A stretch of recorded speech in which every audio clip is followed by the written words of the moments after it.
Golden TV GH your number one say bano information and say breaking news impoa. Na odofo say na yeda wo di kan ahwe sa channel ya. Mesre say obe subscribe, like na afin so share emayin.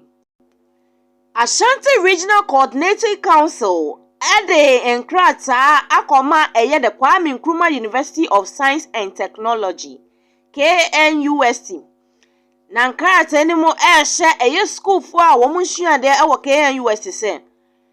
Eye memlenda September busumi 18 2021. We o school ni a e wo se utumi free school ni mu ekofie.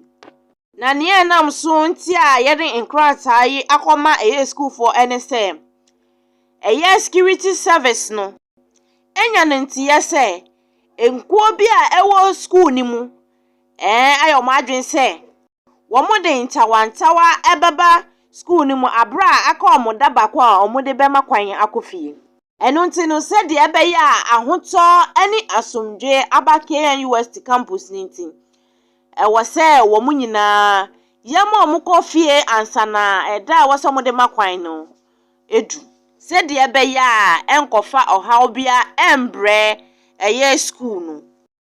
Na krata eya the Ashanti Regional Minister Simon Osei Mensah ordinance esha ase no ekyemu say a school for a woman free Ghana ha ena afein so woman empanyinfo school mu mpanyinfo ankasa amo kwan eno no omo de ombetumi atenase afein so school for mpanyinfo baba mo de ase ombema security airtight e campus.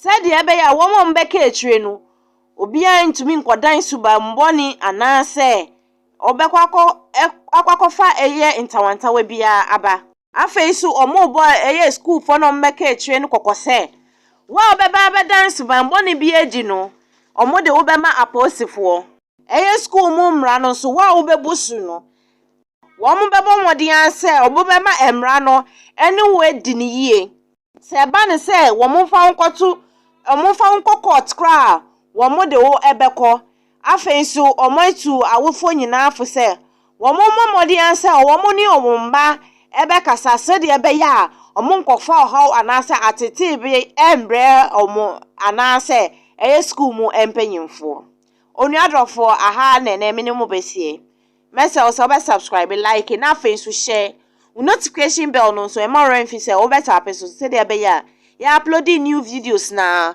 ubetimi ehunu etu abehwe na wasa ahye amaye yedamwase.